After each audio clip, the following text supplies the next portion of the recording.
नमस्कार दोस्तों, कैसे हैं आप सब। मैं उम्मीद करता हूँ कि सब अच्छे होंगे। आइए आज की खास वीडियो को शुरू करते हैं।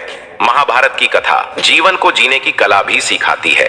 महाभारत की कथा लंबी आयु और उत्तम स्वास्थ्य के बारे में भी महत्वपूर्ण जानकारी देती है। भीष्म पितामह के बिना महाभारत की कथा अधूरी मालूम पड़ ढहती है। महाभारत की कथा में भीष्म पितामह की भूमिका बहुत ही अहम और प्रभावशाली है। भीष्म पितामह के बारे में कहा जाता है कि उन्होंने जीवन भर धर्म का पालन किया। आइए उनके बारे में जानते हैं 12 खास बातें जिन्हें बहुत कम लोग ही जानते हैं। भीष्म पितामह का पहला रहस्य। मित्रों, भीष्म सामान्य व्यक्ति नहीं थे, वे मनुष्य रूप में देवता वसु थे। उन्होंने ब्रह्मचर्य का पालन करके योग विद्या द्वारा अपने शरीर को पुष्ट कर लिया था। दूसरा, उनको इच्छा मृत्यु का वरदान भी प्राप्त था। इस युद्ध के समय अर्जुन 55 वर्ष, कृष्ण 83 वर्ष और भीष्म 150 वर्ष के थे। उस काल में 200 वर्ष की उम्र होना सामान्य बात थी। बौद्धों के काल तक भी भारतीयों की सामान्य उम्र 150 वर्ष हुआ करती थी। इसमें शुद्ध वातावरण और योग ध्यान का बड़ा योगदान था। भीष्म जब युवा थे तब कृष्ण और अर्जुन हुए भी नहीं थे। माना जाता है कि भीष्म युद्ध में सबसे अधिक उम्र के थे। उन्हें राजनीति का ज्यादा अनुभव होने के कारण वेद व्यास ने संपूर्ण महाभारत में भीष्म को राजनीति का केंद्र बनाकर राजनीति के बारे में उन्होंने जो भी कहा उसका प्राथमिकता से उल्लेख किया। आइए अब दूसरे रहस्य को जानते हैं।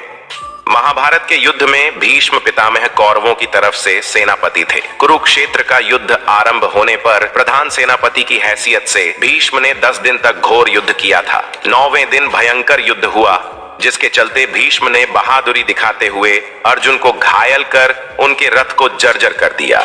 आखिरकार भीष्म के भीषण संहार को रोकने के लिए कृष्ण को अपनी प्रतिज्ञा तोड़नी पड़ी। उनके जर्जर रथ को देखकर श्री कृष्ण रथ का पहिया लेकर भीष्म पर झपटते हैं, लेकिन वे शांत हो जाते हैं। परंतु इस दिन भीष्म पांडवों की सेना का अधिकांश भाग समाप्त कर देते हैं। 10वें दिन भीष्म द्वारा बड़े पैमाने पर पांडवों की सेना को मार देने से घबराए हुए पांडव पक्ष में भय फैल जाता है। तब श्री कृष्ण के कहने पर पांडव भीष्म के सामने हाथ जोड़कर उनसे उनकी मृत्यु का उपाय पूछते हैं। भीष्म कुछ देर सोचने पर उपाय बता देते हैं। जानते हैं, उनके तीसरे रहस्य को भीष्म को ठीक करने के लिए शल्य चिकित्सक लाए जाते हैं, लेकिन वो उनको लौटा देते थे और कहते थे कि अब तो मेरा अंतिम समय आ गया है, यह सब व्यर्थ है, शर्ष्य ही मेरी चिता है। अब मैं तो बस सूर्य के उत्तर आयन होने का इंतजार कर रहा हूं पितामह। कि यह बातें सुनकर राजा गण और उनके सभी बंधु बांधव उनको प्रणाम और प्रदक्षिणा करके अपनी अपनी छावनी में लौट जाते हैं। अगले दिन सुबह होने पर फिर से भी सभी भीष्म के पास लौटते हैं। सभी कन्याएं, स्त्रियां और उनके कुल के योद्धा पितामह के पास चुपचाप खड़े हो जाते हैं। पितामह ने पीने के लिए राजाओं से ठंडा पानी मांगा। सभी उनके लिए पानी ले आए, लेकिन उन्होंने अर्जुन की ओर देखा। अर्जुन समझ गए और उसने अपने गांडीव पर तीर चढ़ाया और पर्जन्य अस्त्र का प्रयोग करके वे धरती में छोड़ देते हैं। धरती से अमृत तुल्य सुगंधित बढ़िया जल की धारा निकलने लगती है। उस पानी को पीकर भीष्म तृप्त हो जाते हैं। फिर भीष्म दुर्योधन को समझाते हैं कि युद्ध छोड़ डाचकर वंश की रक्षा करो। उन्होंने अर्जुन की बहुत प्रशंसा की और दुर्योधन को बार बार समझाया कि हमारी यह गति देखकर संभल जाओ, लेकिन दुर्योधन ने उनकी एक बात भी नहीं मानी और फिर से युद्ध शुरू हो जाता है। अगले दिन फिर से सभी उनके पास इकट्ठे होते हैं। वो नए सेनापतिकरण को समझाते हैं। वे दोनों पक्षों में अपने अंतिम वक्त में भी संधि कराने की चेष्टा करते हैं। मित्रों, भीष्म के शरशैया पर लेट जाने के बाद युद्ध 8 दिन तक चला। अब आइए जानते हैं चौथे रहस्य को। दोस्तों, भीष्म के शरशैया पर लेटने की खबर फैलने पर कौरवों की सेना में हाहाकार मच जाता है। दोनों दलों के सैनिक और सेनापति युद्ध करना छोड़कर भीष्म के पास एकत्र हो जाते हैं। दोनों दलों के राजाओं से भीष्म कहते हैं कि राजा गणों, मेरा सिर नीचे लटक रहा है, मुझे उपयुक्त तकिया चाहिए। उनके एक आदेश पर तमाम राजा और योद्धा तरह तरह के तकिए ले आते हैं, किंतु भीष्म उनमें से एक को भी ना लेकर मुस्कुराकर कहते हैं कि यह तकिए इस वीर शैया के काम में आने योग्य नहीं है। फिर वो अर्जुन की ओर देखकर कहते हैं कि बेटा, तुम तो क्षत्रिय धर्म के विद्वान हो, क्या तुम मुझे उपयुक्त तकिया दे सकते हो? आज्ञा पाते ही अर्जुन ने आंखों में आंसू भर लिए और उनको अभिवादन करके भीष्म को बड़ी तेजी से ऐसे 3 बाण मारे जो उनके ललाट को छेदते हुए पृथ्वी में जा लगे। बस इस तरह सिर्फ सिरहाना मिल गया। इन बाणों का आधार मिल जाने से सिर के लटकते रहने की पीड़ा जाती रही। इतना सब कुछ होने के बावजूद भी भीष्म को नहीं त्यागते हैं प्राण। अब आइए जानते हैं 5वें रहस्य को।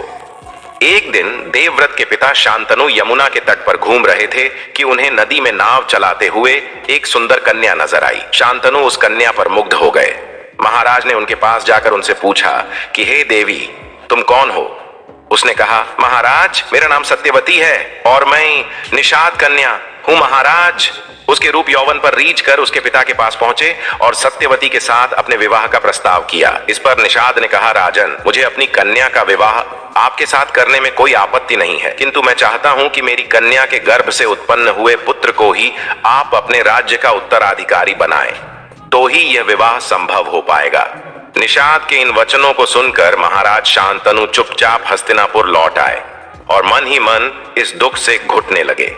सत्यवती के वियोग में महाराज व्याकुल रहने लगे और उनका शरीर भी दुर्बल होने लगा।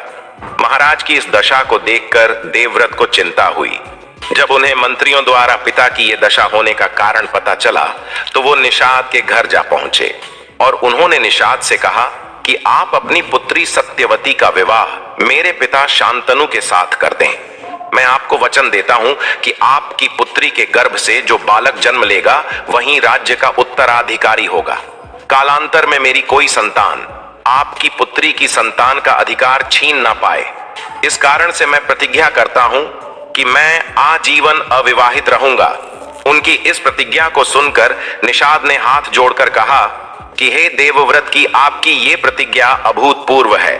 इतना कहकर निषाद ने तत्काल अपनी पुत्री सत्यवती को देवव्रत तथा उनके मंत्रियों के साथ हस्तिनापुर भेज दिया। अब जानते हैं 6ठे रहस्य को। देवव्रत जब कन्या सत्यवती को लेकर अपने पिता शांतनु को सौंप देते हैं तो शांतनु की खुशी का ठिकाना नहीं रहा। शांतनु देवव्रत से प्रसन्न होकर कहते हैं कि हे पुत्र, तूने पितृभक्ति के वशीभूत होकर ऐसी कठिन प्रतिज्ञा ली है जो आज तक किसी ने नहीं की है और ना ही भविष्य में कोई करेगा। तेरी इस पितृभक्ति से प्रसन्न होकर मैं तुझे वरदान देता हूं कि तेरी मृत्यु तेरी इच्छा से ही होगी। तेरी इस प्रकार की प्रतिज्ञा करने के कारण तू भीष्म कहलाएगा और तेरी प्रतिज्ञा भीष्म प्रतिज्ञा के नाम से सदैव प्रख्यात रहेगी। अब जानते हैं 7वें रहस्य को। दोस्तों, विचित्र वीर्य के युवा होने पर उनके विवाह के लिए काशीराज की 3 कन्याओं का बलपूर्वक हरण किया था, जिसमें से एक को शैलवराज से प्रेम करने के कारण छोड़ दिया था। लेकिन शैलवराज के पास जाने के बाद अंबा को शैलवराज ने स्वीकार करने से मना कर दिया। अंबा के लिए यह दुखदाई स्थिति हो गई थी। अंबा ने इस दुर्दशा का कारण भीष्म को समझकर उनकी शिकायत परशुराम जी से कि परशुराम जी ने अन्याय के खिलाफ लड़ने की ठानी। परशुराम जी ने भीष्म से कहा कि तुमने अंबा का बलपूर्वक अपहरण किया है, अतः अब तुम्हें इससे विवाह करना होगा, अन्यथा मुझसे युद्ध के लिए तैयार हो जाओ। फिर भीष्म और परशुराम जी का 21 दिनों तक भयंकर युद्ध हुआ। अंत में आर्षियों ने परशुराम को सारी व्यथा कथा सुनाई और भीष्म की स्थिति से भी उनको अवगत कराया। तब कहीं परशुराम जी ने ही युद्ध विराम किया। इस तरह भीष्म अपने लिए किए गए ब्रह्मचर्य पर अटल रहे। आइए जानते हैं 8वें रहस्य के बारे में। मित्रों, सत्यवती के शांतनु से उत्पन्न दोनों पुत्र चित्रांगद और विचित्र वीर्य की मृत्यु हो जाने के बाद सत्यवती भीष्म से बार बार अनुरोध करती है कि पिता के वंश को चलाने के लिए अब तुम्हें विवाह करके पुत्र उत्पन्न करना चाहिए। लेकिन भीष्म अपनी प्रतिज्ञा तोड़ने को तैयार नहीं हुए। ऐसे में सत्यवती विचित्र वीर्य की विधवा अंबालिका और अंबिका को नियोग प्रथा द्वारा संतान उत्पन्न कराने की सोचती है। भीष्म की अनुमति लेकर सत्यवती अपने पुत्र वेदव्यास द्वारा अंबिका और अंबालिका के गर्भ से यथाक्रम धृतराष्ट्र और पांडु नाम के पुत्रों को उत्पन्न करवाती है। मित्रों, आइए जानते हैं 9वें रहस्य को। सत्यवती के गर्भ से महाराज शांतनु को चित्रांगद और विचित्र वीर्य नाम के 2 पुत्र हुए। शांतनु की मृत्यु के बाद चित्रांगद राजा बन गए, किंतु गंधर्वों के साथ युद्ध में उनकी मृत्यु हो गई। तब विचित्र वीर्य बालक ही थे। फिर भी भीष्म विचित्रवीर्य को सिंहासन पर बैठाकर खुद राजकार्य देखने लगे। अंबालिका और अंबिका का विवाह विचित्रवीर्य के साथ कर दिया गया, लेकिन विचित्रवीर्य को दोनों से कोई संतान नहीं हुई और वह भी चल बसा। एक बार फिर गद्दी खाली हो गई। सत्यवती शांतनु का वंश तो डूब गया और गंगा शांत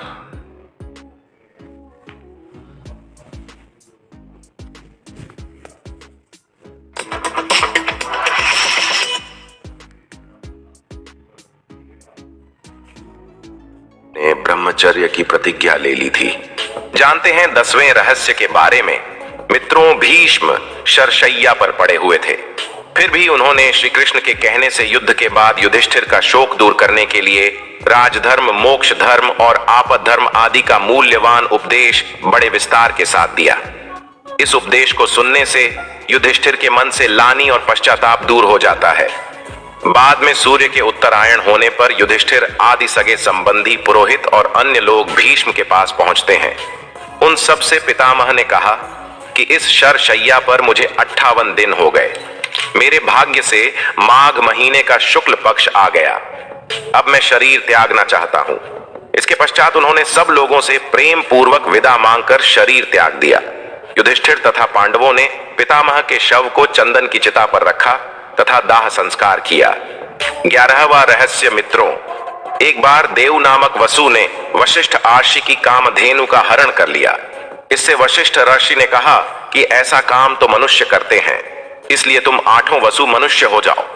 ये सुनकर वसुओं ने घबराकर वशिष्ठ जी की प्रार्थना की तो उन्होंने कहा कि अन्य वसु वर्ष का अंत होने पर मेरे शाप से छुटकारा पा जाएंगे, लेकिन इस देव को अपनी करनी का फल भोगने के लिए एक जन्म तक मनुष्य बनकर पीड़ा भोगनी होगी।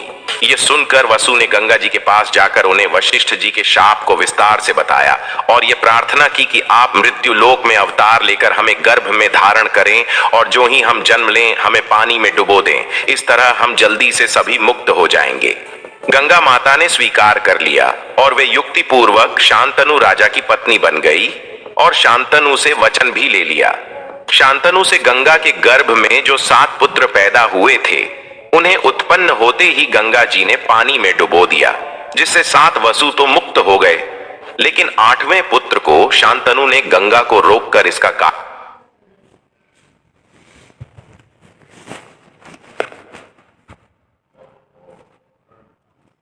पानी में डुबो दिया, जिससे 7 वसु तो मुक्त हो गए, लेकिन 8वें पुत्र को शांतनु ने गंगा को रोककर इसका कारण जानना चाहा।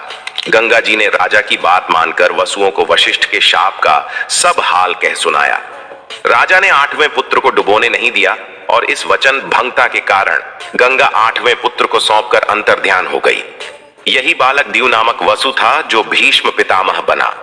अब आइए जानते हैं 12वें रहस्य के बारे में।